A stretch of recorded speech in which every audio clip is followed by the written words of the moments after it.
Ahora quiero que sigan con su vista, por favor, en el Evangelio de nuestro Señor Jesucristo según San Lucas. Evangelio de nuestro Señor Jesucristo según San Lucas.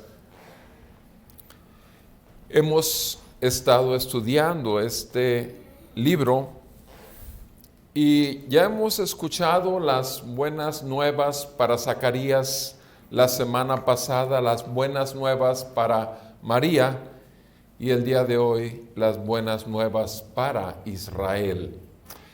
Leo a partir del versículo 57. Sigan con su vista, por favor, porque escrito está en la palabra de nuestro Dios.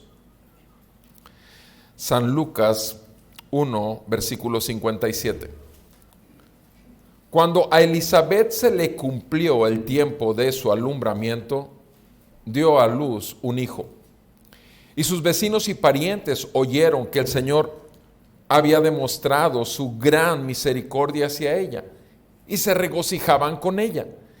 Y al 8º día vinieron para circuncidar al niño, y lo iban a llamar Zacarías según el nombre de su padre.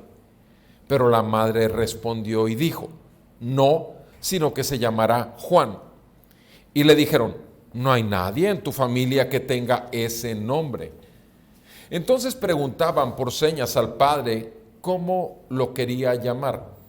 Y él pidió una tablilla y escribió lo siguiente: su nombre es Juan. Y todos se maravillaron. Al instante le fue abierta su boca y suelta su lengua, y comenzó a hablar dando alabanza a Dios. Y vino temor sobre todos los que vivían a su alrededor, y todas estas cosas se comentaban en toda la región montañosa de Judea. Y todos los que las oían las guardaban en su corazón, diciendo: ¿qué pues llegará a ser este niño? Pues porque la mano del Señor ciertamente estaba con él. Y su padre Zacarías fue lleno del Espíritu Santo y profetizó diciendo: bendito sea el Señor, Dios de Israel, porque nos ha visitado y ha efectuado redención para su pueblo, y nos ha levantado un cuerno de salvación en la casa de David su siervo, tal como lo anunció por boca de sus santos profetas desde los tiempos antiguos.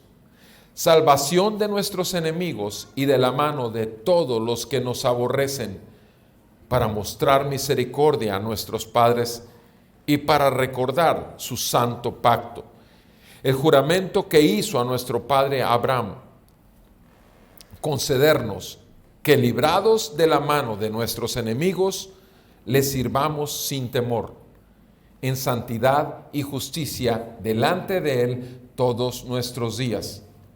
Y tú, niño, serás llamado profeta del Altísimo, porque irás delante del Señor para preparar sus caminos, para dar a su pueblo el conocimiento de la salvación por el perdón de sus pecados, por la entrañable misericordia de nuestro Dios, con que la aurora nos visitará desde lo alto para dar luz a los que habitan en tinieblas, en sombra de muerte, para guiar nuestros pies en el camino de paz.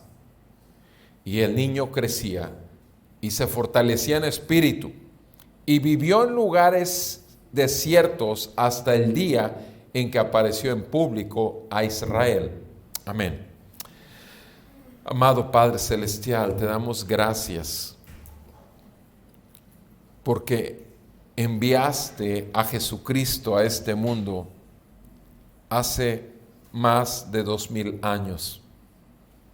Pero enviaste también delante de él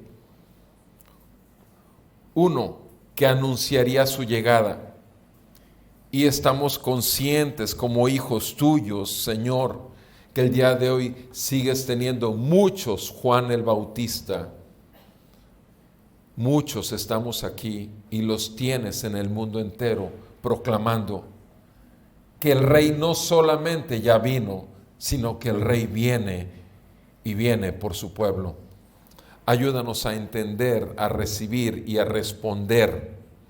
Ayúdanos, Señor, a poder recibir esto por tu Santo Espíritu, para que siga el reino de Jesucristo, primeramente ampliando nuestro corazón, pero también nuestra visión de un mundo que está perdido y que requiere buenas noticias.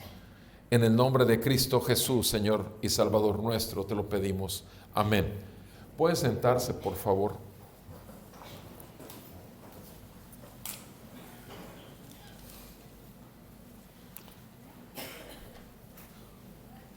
Hace 46 años, porque son 44 años aproximadamente, cuando andaba ya perdí las cuentas, porque con eso de ser médico, la verdad es que los números no se hicieron para mí, pero sí me acuerdo muy bien que a los 18 años de edad, es más fácil decirlo así, a los 18 años de edad estaba en casa y mi madre estaba desesperada. Mi padre no tanto, porque andaba siempre en la calle trabajando, pero mi mamá estaba desesperada. Ella esperaba una noticia. A los 18 años de edad había presentado el examen para poder entrar a la Facultad de Medicina y fuimos como 3,000 y pico de personas que presentamos el examen en 2 días, y no fue un examen de 1 hora, fueron 6 horas un día y 6 horas otro día. Y la cosa es que de esos 3,000 iban a escoger solo a 150. Entonces mi madre todos los días preguntaba que si ya había llegado el telegrama, porque en aquel tiempo no era así como el día de hoy, que el correo electrónico te llega, etcétera. No, era un telegrama. Entonces mi mamá todos los días preguntaba si había llegado el telegrama. Ahora el telegrama era el que te daba el anuncio si había sido aceptado o si había sido rechazado. Entonces yo veía a mi mamá desesperada, sinceramente. Yo en lo personal no, o sea, no tenía ningún problema con respecto a que llegara o no llegara el telegrama, el famoso telegrama. Pero yo sí veía a mi mamá desesperada por ello. Y el día que llegó y que suena el timbre, y Beto, ve, y salgo yo por el balcón, y sí, es el del telegrama. Mamá, llegó el telegrama. Y llego, agarro el telegrama, veo que fui aceptado por la gracia de Dios. En aquel tiempo no sabía nada de la gracia de Dios, pero ahora lo entiendo. Y cuando le entregué a mi madre el telegrama, mi madre se pone a llorar. Y fue tanto el gozo con un llanto. Y ella empezó a hablarle a todo mundo y me abrazaba, y yo así como que en shock, porque como que era demasiado alboroto para ella, porque ella lo esperaba y lo esperaba con una desesperación, exactamente como el pueblo de Israel esperaba un libertador. El pueblo de Israel era el único pueblo en toda la tierra que tenía un Dios único, un Dios verdadero, y estaba desesperado. Habían pasado 400 años que Dios no habló con su pueblo. Antes de esos 400 años, Dios continuamente estuvo hablando con su pueblo por medio de profetas. Pero 400 años de silencio ocurrieron. Y después de esos 400 años tenemos esta escena. Y en esta escena, precisamente, Israel se llena de gozo. ¿Por qué? Porque son las buenas noticias que estaba esperando. Y en esta porción de la Escritura particularmente, quisiera que las dividiéramos en 3 porciones para que viéramos cómo esas buenas noticias, en esas 3 secciones, la primera del 57 al 66, nos vamos a encontrar gozo y temor. Del 57 al 66. Del 67 al 75, redención y liberación. 67 al 75, redención y liberación. Y por último, del 76 al 80, la preparación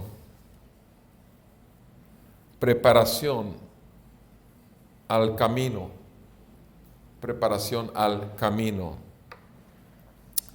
La primera parte es dirigida es un aspecto que se presenta dentro de la familia de Zacarías y Elizabeth. El segundo aspecto particularmente es muy enfocado hacia el pueblo de Israel. Y el tercer aspecto es muy dirigido hacia el Señor. La preparación para el Señor Jesús, que nacería después de que nació su pariente según la sangre entre María y Elizabeth. Ahora, si revisamos la primera porción, porque esto de gozo y temor, y revisemos en esa sección del 57 al 66, es una familia. Recuerden, Elizabeth y Zacarías ya eran personas mayores. Ya Elizabeth era estéril y no solamente añosa, sino también Zacarías ya estaba en su vejez. Y ya ocurre el milagro, algo que no esperaban a esas alturas, en esos momentos, en esas edades, pero sabemos, ya lo vimos el primer domingo de diciembre, cómo las buenas nuevas le fueron dadas a Zacarías acerca de que a esas alturas de su vida tendrían un hijo, ella y Elizabeth. Y tan grande noticia no fue creída. Obviamente para Zacarías esto era inconcebible y el Señor le cerró la boca. El Señor le causó que fuera mudo a partir de ese tiempo, mudo a partir de la noticia, y acabamos de leer que de pronto ya le quita la mudez después de los 9 meses cuando la criatura nace. Y que, repito, en esa casa obviamente se estaba esperando a ese niño porque había sido un niño, primeramente un milagro de Dios, se reconocía que era un milagro de Dios, pero también obviamente un niño muy deseado porque Zacarías y Elizabeth deseaban tener un hijo. Y nos dice ahí la escritura que se cumplió el tiempo del alumbramiento en el versículo 57 y dio a luz a Juan el Bautista, a su hijo. Sus vecinos y parientes oyeron que el Señor había demostrado su gran misericordia hacia ella. Vean cómo los parientes, los vecinos, toda la gente que estimaba muchísimo a Zacarías y a Elizabeth, ¿saben lo que vieron? Misericordia. Misericordia, ¿qué es misericordia? Misericordia es que no te den todo el castigo que mereces por cuanto has fallado en tu propósito. Misericordia es que llegues un día a tu trabajo porque te levantaste tarde y llegues a una junta demasiado importante para tu empresa y además tú eres el secretario personal del director de la empresa. Vienen hombres de diferentes países del mundo, llegan a la junta y la junta empieza a las 9 de la mañana en punto y tú llegas a las 11 de la mañana. Y la cuestión es que el director no puede hacer nada sin ti.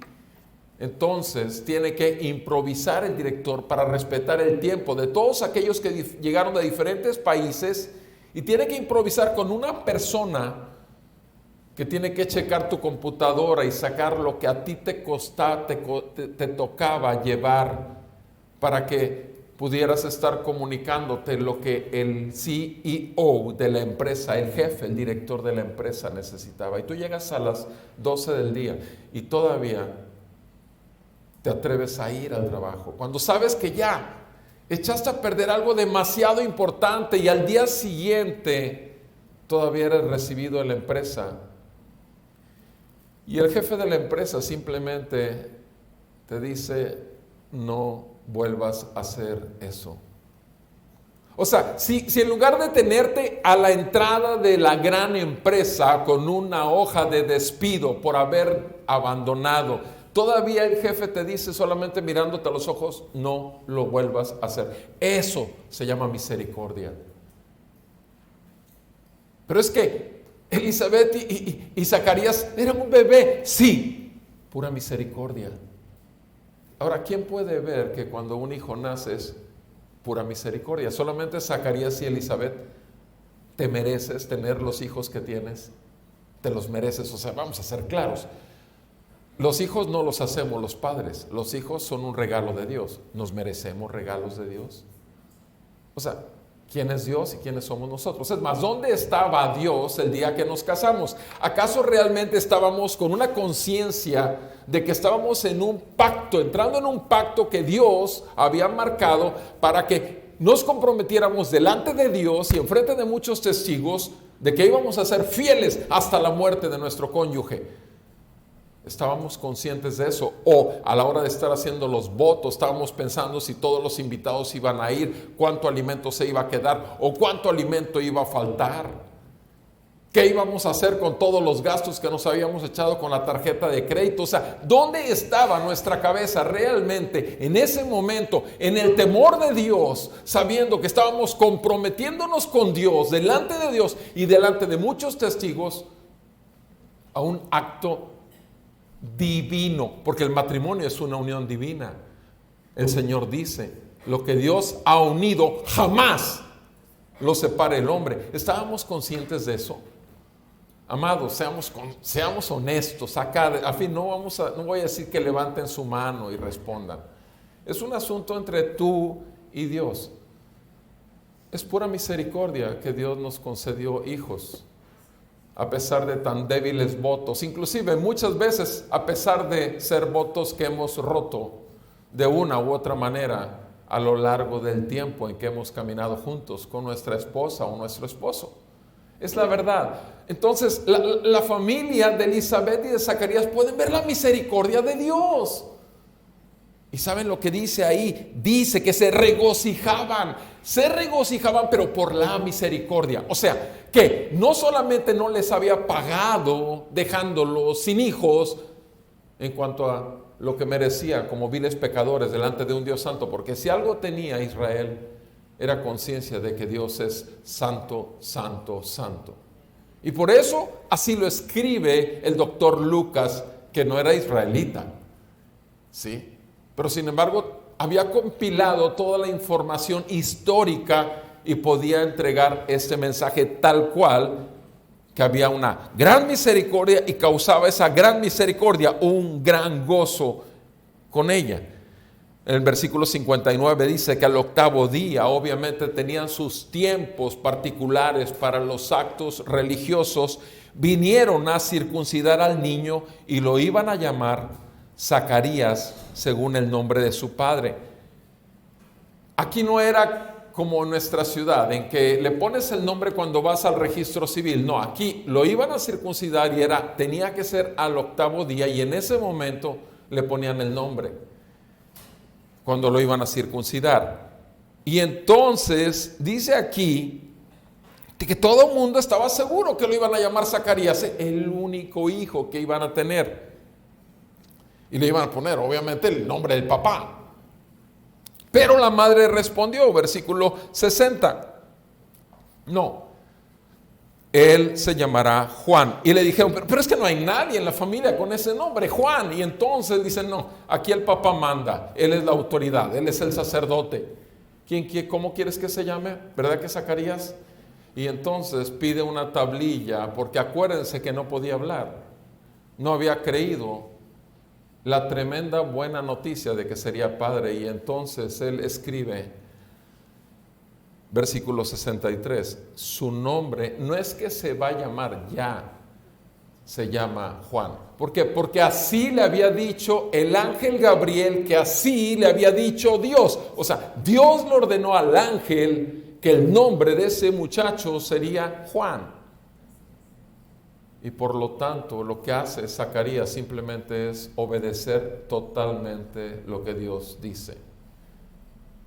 Obedecer totalmente lo que Dios dice. La familia quería que se llamara como él. El asunto es, en tu relación con el Señor, ¿qué tanto influye tu familia? ¿Qué tanto es más importante comer los tacos de barbacoa los domingos en la mañana, con que papá o mamá nos visitan siempre y se les ocurre cada domingo? O sea, ¿hasta dónde influye en tu relación con Dios y en tu obediencia a Dios el hecho de que sepas, como buen israelita o creyente verdadero por fe, según nuestro padre Abraham, en que el domingo es un día muy especial, es un día de tanto gozo por la misericordia que hemos recibido y celebramos a aquel que nos salvó y que nos quitó el juicio venidero? Porque si algo tenemos los creyentes es un gozo que nadie nos puede quitar. ¿Y saben por qué? Es solo por su misericordia. Porque en su misericordia no nos ha dado lo que merecemos y en cambio sí nos embarazó de Cristo. Y Cristo vive y reina dentro de nosotros. Ahora, Juan es el nombre y entonces su boca es abierta. Dice ahí, al instante, versículo 64, le fue abierta su boca. Sin embargo, cuando él dice, su nombre es Juan, hay una respuesta de la gente que estaba alrededor ahí. Dice que se maravillaron. O sea, solo porque él escribió Juan, o sea, solo porque él estuvo de acuerdo con su esposa, wow, causó que se maravillaran todos. Porque al final de cuentas el hombre tenía la autoridad. Sin embargo, aquí el hombre había dicho algo que su esposa ya había dicho primero. Y se maravillaron todos. Maravillaron por el simple hecho de que no iba a llevar su nombre, iba a llevar otro nombre, Juan. Pero en el momento le fue abierta su boca, le fue suelta su lengua, dice el 64, y comenzó a ¿qué? ¿Qué fue lo primero que hizo Zacarías cuando su boca fue abierta? Alabó al Señor, alabó al Señor. ¿Se fijan? O sea, hasta este momento hemos visto regocijo, hemos visto, se maravillaban y hemos visto alabanza. Eso fue lo que causó la venida de Juan el Bautista a toda la familia y los que estaban con ellos. Gozo, gran gozo. Sin embargo, en el siguiente versículo hay un contraste. Y vino temor sobre todos los que vivían a su alrededor. ¿No te parece? Acaba de decir mucho gozo, maravilla, alabanza a Dios. Temor.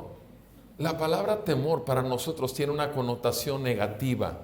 Es algo malo, sí. Pero déjame decirte, no, en este caso no. En este caso el temor es un tremendo asombro. Y dice aquí, vino temor sobre todos los que vivían a su alrededor. Y todas estas cosas, versículo 65, se comentaban en toda la región. ¿Por qué? Vean lo que dice en el 66. Todos los que oían estas cosas las guardaban en su corazón diciendo, ¿qué pues llegará a ser este niño? Porque la mano del Señor ciertamente estaba con él. Entonces, estamos viendo gozo y temor para la familia, pero era un temor correcto. ¿Por qué? Porque a través de el nacimiento de Juan el Bautista estaban viendo la visitación de Dios a Israel nuevamente. La visitación. Habían tenido 400 años que Dios no hablaba y de pronto manifiesta su gloria trayendo a luz a un hijo, Juan el Bautista. Eso, mis amados, dime una cosa, ¿te impacta que Jesucristo haya venido al mundo? Yo les dije, vamos a usar en las introducciones estos domingos 2 versículos, Juan 1:14 y Juan 1:18. Y quiero que lo leamos todo el tiempo, Juan 1:14, Juan 1:18. ¿Por qué? Porque deben de quedar encarnados en ti. En Juan 1:14 que dice, ¿y qué dice Juan 1:14? Dice que el Señor vino a la tierra y lo dice de una manera, y el Verbo se hizo carne y el Verbo se hizo carne y habitó entre nosotros y vimos su gloria, gloria como del unigénito del Padre, lleno de gracia y de verdad.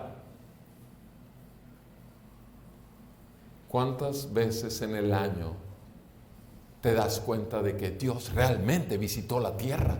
Sí, el que creó el último planeta de la última galaxia, del último rincón del universo entero, visitó la tierra. Versículo 18. A Dios nadie lo ha visto jamás, pero el unigénito Dios que vive en el seno del Padre, Él lo ha dado a conocer. A Dios nadie lo ha visto jamás. Sin embargo, vino Jesús y vimos al Padre. Y fíjense cómo lo dice Juan 1:18, el unigénito Dios que está en el seno del Padre. ¿Se fijan? Es Dios hecho hombre, ya lo vimos en el 14. El Verbo se hizo carne y habitó entre nosotros. Ahora, esto es como que, fíjate que está lloviendo allá afuera, o fíjate que acaba de caerse el peso y ya no está en 20 por dólar, sino está ahora en 100 por dólar. O sea, te aseguro que una noticia de esas que te dieran te impactaría más y te quitaría el sueño que el hecho de que Dios visitó la tierra. Se hizo carne. O sea, te voy a decir algo. El mundo no puede seguir siendo lo mismo después de que tiene este conocimiento de que hace más de 2000 años Jesús vino al mundo. Y eso no es todo. El asunto es que Él sigue mostrando su gloria, visitando a su pueblo. Y su pueblo todavía está extraviado, anda perdido todavía, anda tras otros dioses, anda buscando tantas cosas. Dice la palabra en primera de Juan, tú lo sabes, lo que sus ojos desean, lo que su egocéntrico corazón anhela y toda la fama que el mundo puede darle a un ser humano. Eso es lo que anda buscando el ser humano. Deseos de los ojos, deseos de la carne y vanagloria de la vida. Porque ama al mundo y las cosas que están en el mundo. No ha apreciado que lo más grande, el más grande tesoro, la más grande riqueza se llama Jesús. Y que sí vino a la tierra. Esta familia tuvo gozo, tuvo regocijo, se maravillaron, pero además tuvo temor, porque estaban seguros que otra vez Dios estaba visitando la tierra. Otra vez Dios estaba visitando la tierra. El brazo de Dios estaba sobre ese niño. Ese niño que era imposible que pudiera llegar, se llamaba Juan. Su nombre era Juan. Por eso gozo y temor para la familia. Ahora, del versículo 67 al 75, ¿qué ocurre? En el 60 dice aquí la palabra del Señor. Y su padre Zacarías nos quita la cámara del bebé. Primero está enfocado en el nacimiento y en la circuncisión. La cámara corre hacia la familia. La cámara sale del templo y de la casa y se va a los alrededores. Y en toda la región montañosa dicen que el temor cayó en toda esa zona. Pero ahora la cámara voltea y ve al padre.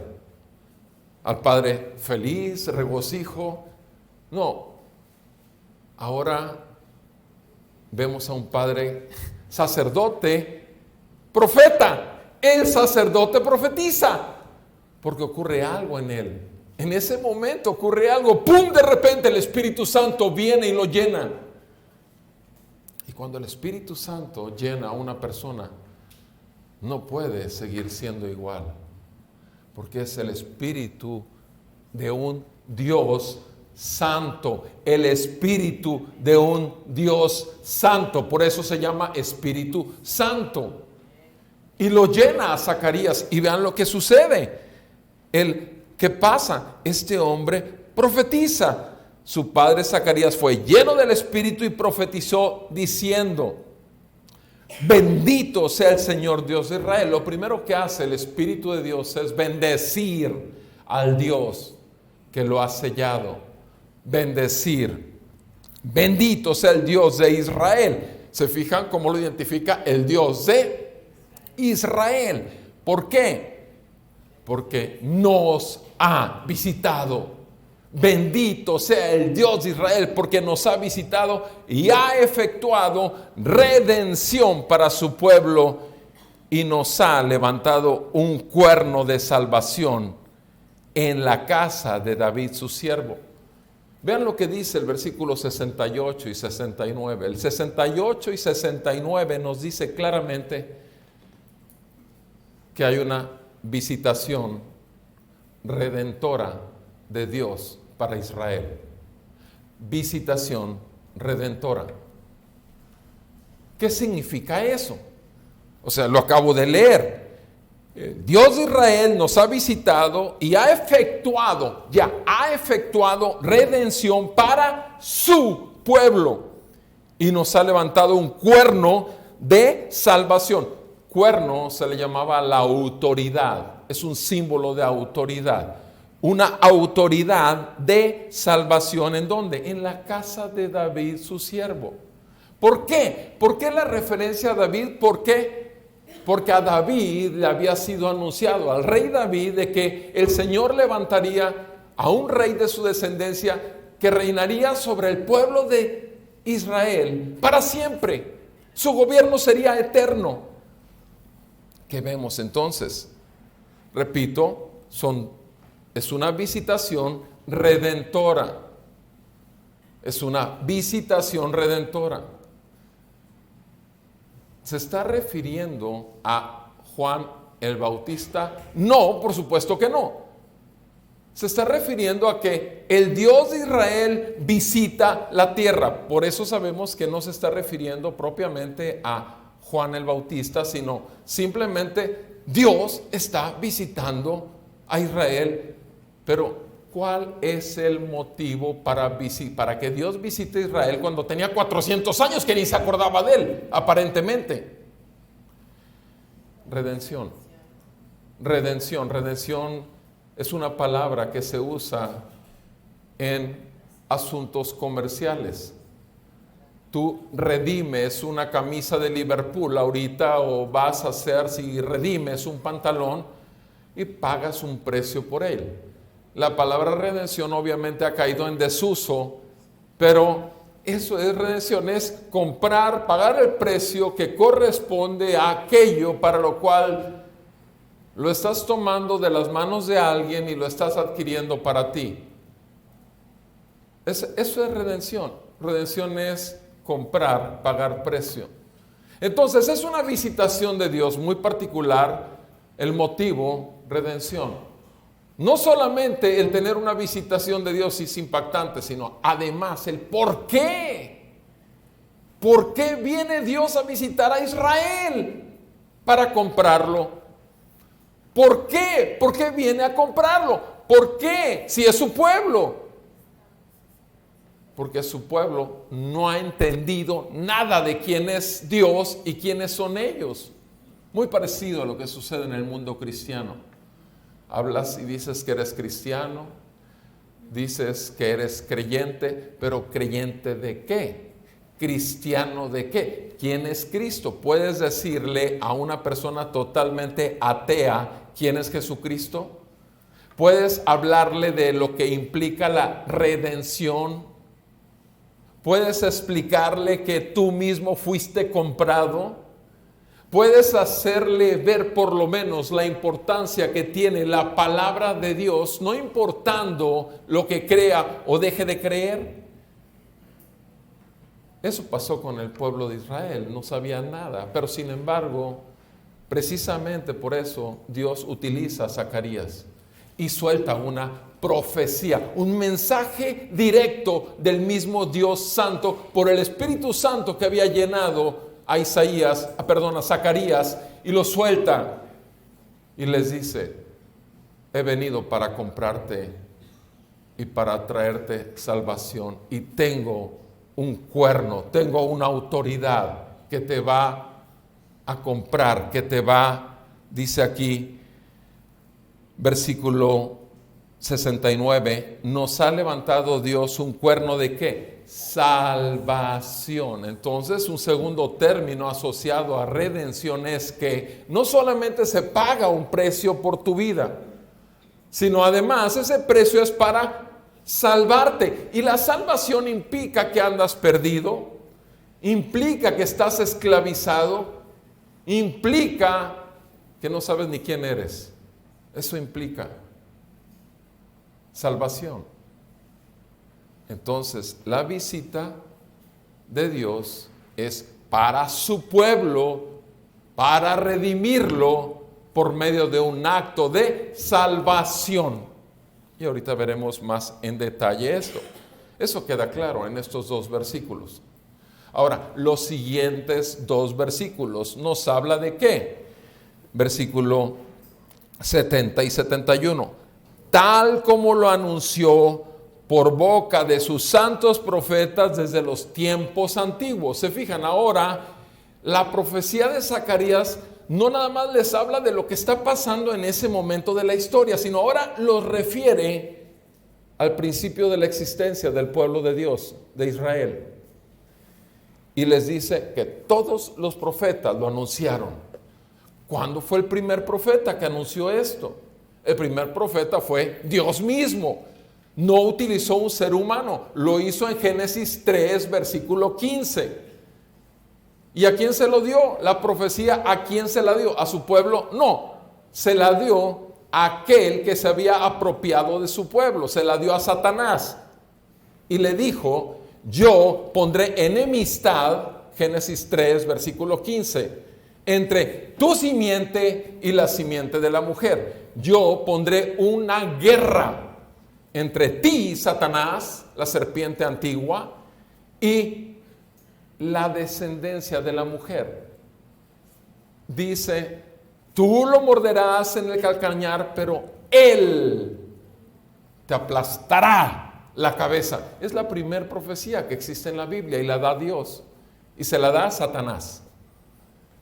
Y le promete que de ahí en adelante toda la descendencia de Dios, todo el pueblo que ha sido llamado a ser de él, iba a estar en continuo guerra, en una guerra. ¿Qué quiere decir esto, mi amado?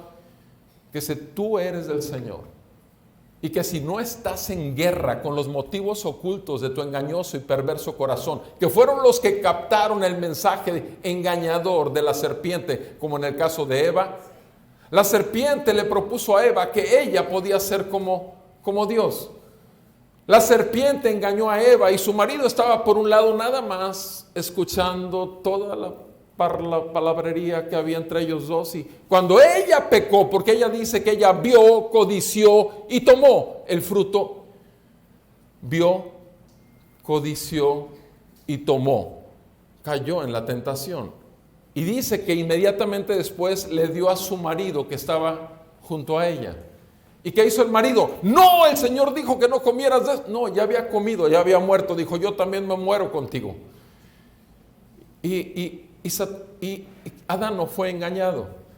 Adán conscientemente pecó contra Dios. Eva fue engañada. Pero sin embargo Dios vino a solucionar todo, como siempre lo hace. Él da la profecía, promete que enviaría a un Salvador, alguien que aplastaría la cabeza totalmente de Satanás. Y es por eso que estamos en este pasaje ahorita.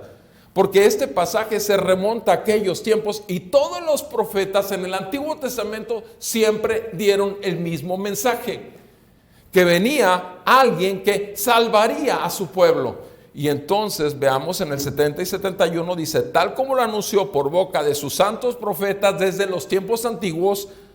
¿Cuál es el anuncio? ¿Qué es lo que siempre estuvieron anunciando? Salvación de nuestros, ¿qué? Enemigos. Salvación de nuestros enemigos y de la mano de todos los que nos aborrecen. Entonces, ¿qué tenemos aquí? Obviamente una salvación anunciada. Así como vimos esa visitación redentora, ahora tenemos aquí una salvación anunciada. ¿Desde cuándo? Desde siempre.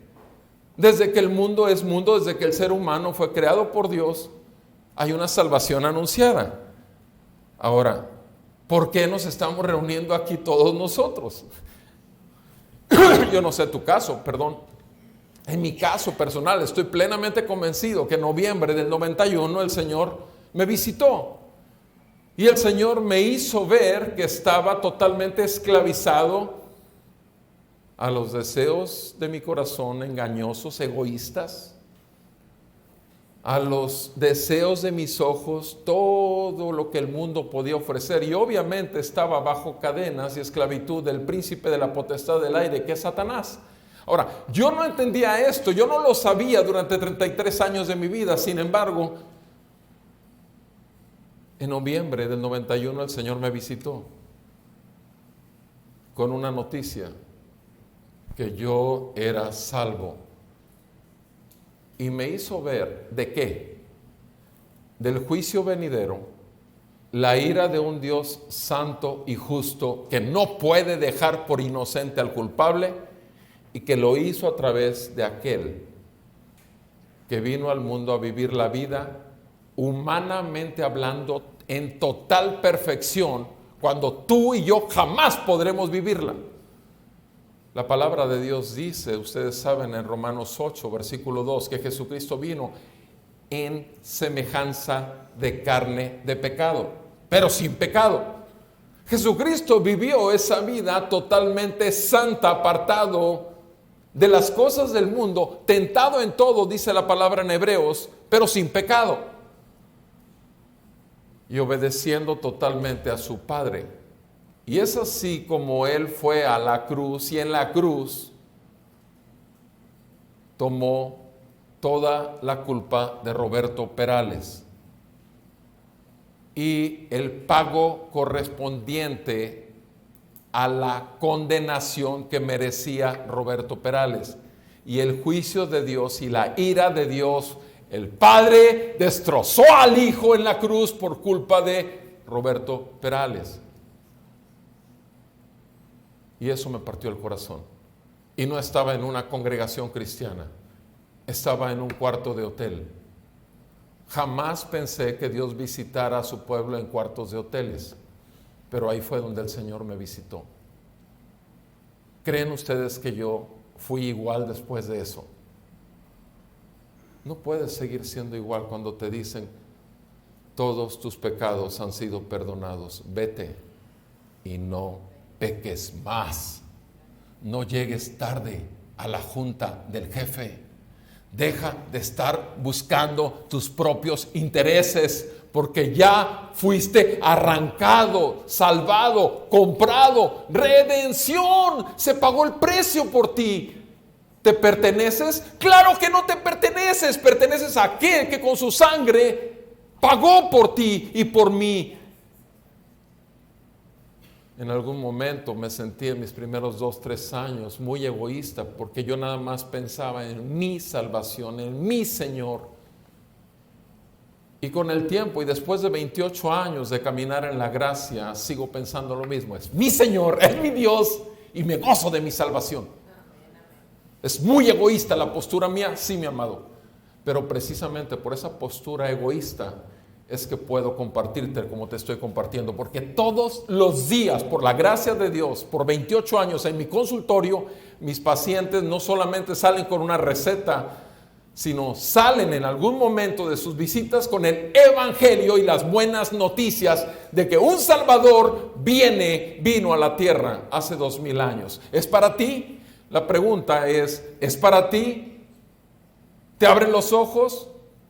¿Te das cuenta de lo que hizo por ti? ¿Te das cuenta que todos tus pecados han sido quitados? Que no hay nada en la tierra que tengas tú y con el cual puedas llenarte de gozo y maravillarte, que no es la salvación, lo más grande y más hermoso. No hay tesoro más grande en este mundo que Jesucristo, mis amados.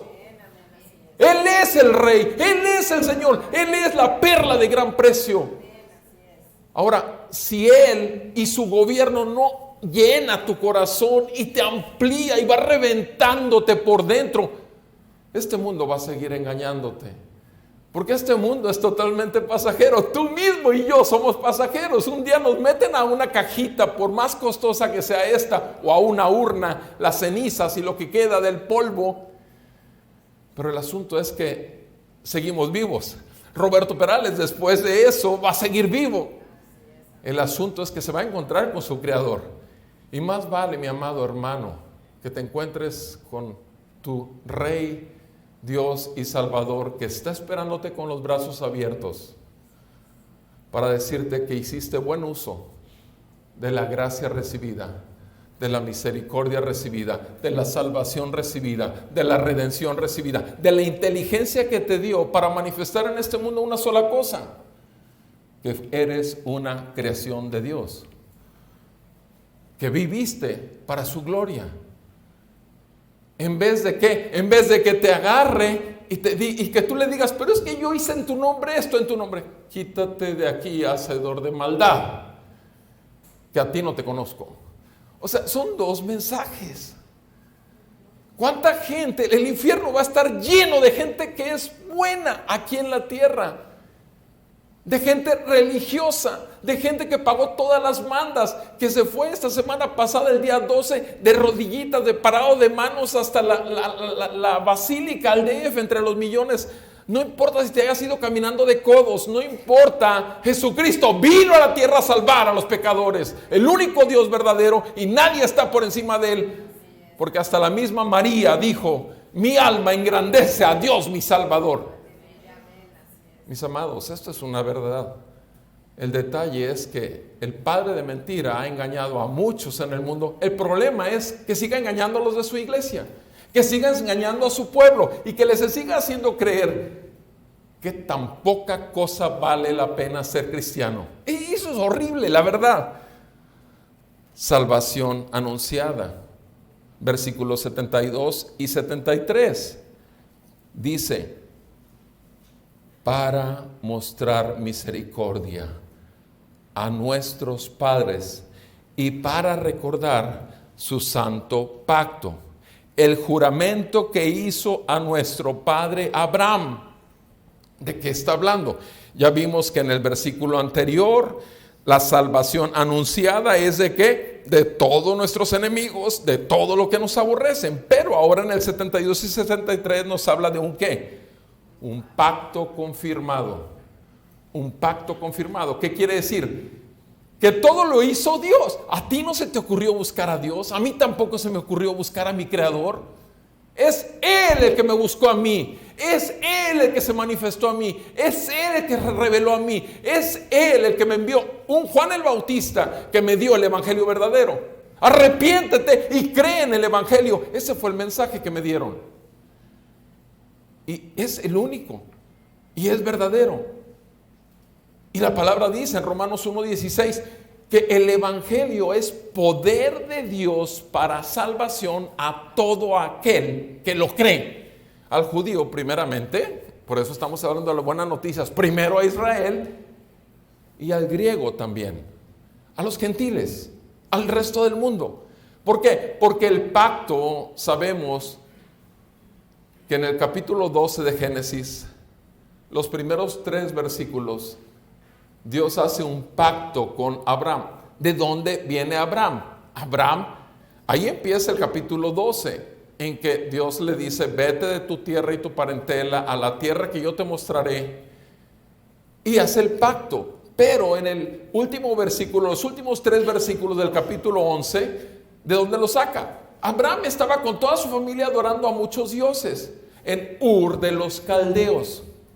Ahora, esos 3 versículos que está ahí hablando de que Dios lo elige a Abraham, Dios lo llama, Dios le promete bendición y Dios le promete maldición para aquellos que son sus enemigos. Y también le promete que en él todas las naciones de la tierra tendrán también la salvación. En todas las naciones habrá pueblo de Dios. Ahora, eso, exactamente ese pacto, lo confirma varias veces, pero particularmente en Génesis 22, versículos 16 al 19, lo podemos ver igualito que como está ahí. En Génesis 22 dice la palabra del Señor: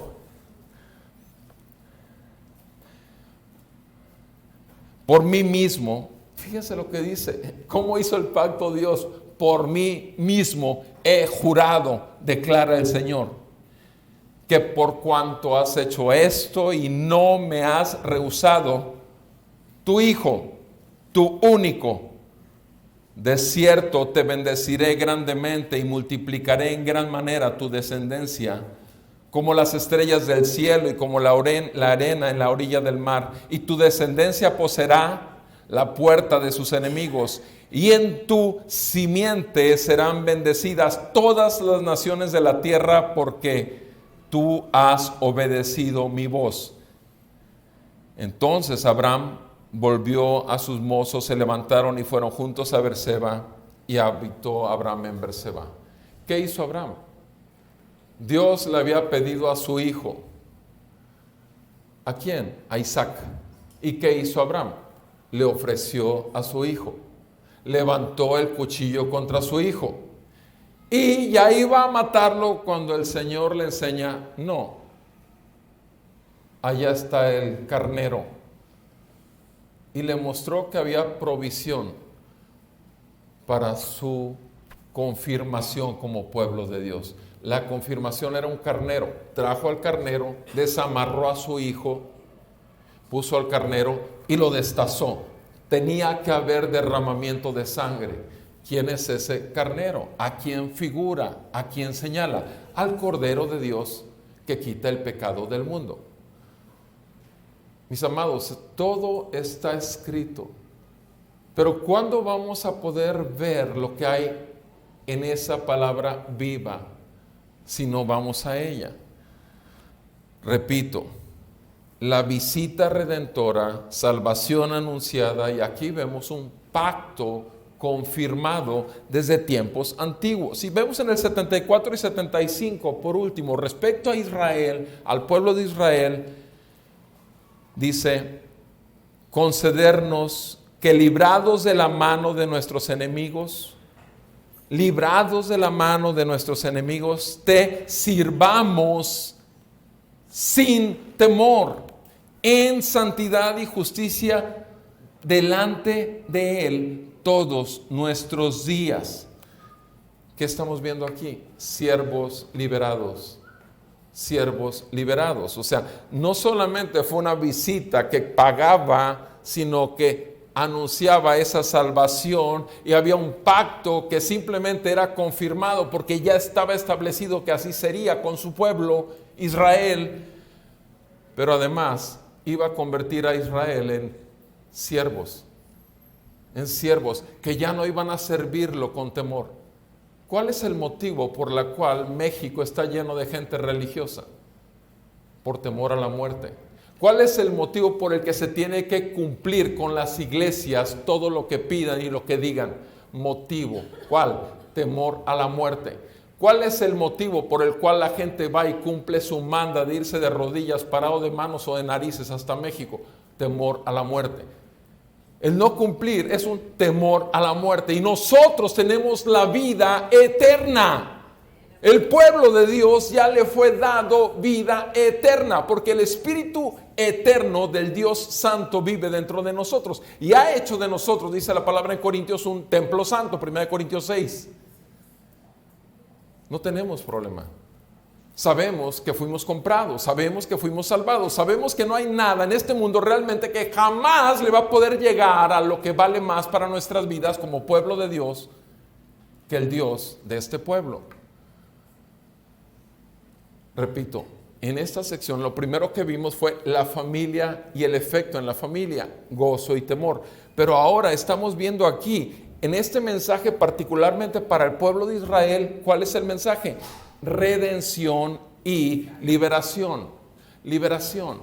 ¿Para qué? Para servirlo a Él, para estar siempre delante de Él. Todo lo que hagas, donde quiera que estés, tú sabes que aunque lo haces a espaldas de tu esposo o tu esposa, o de tu papá o de tu mamá, sin embargo estás delante de los ojos de Él. ¿Por qué?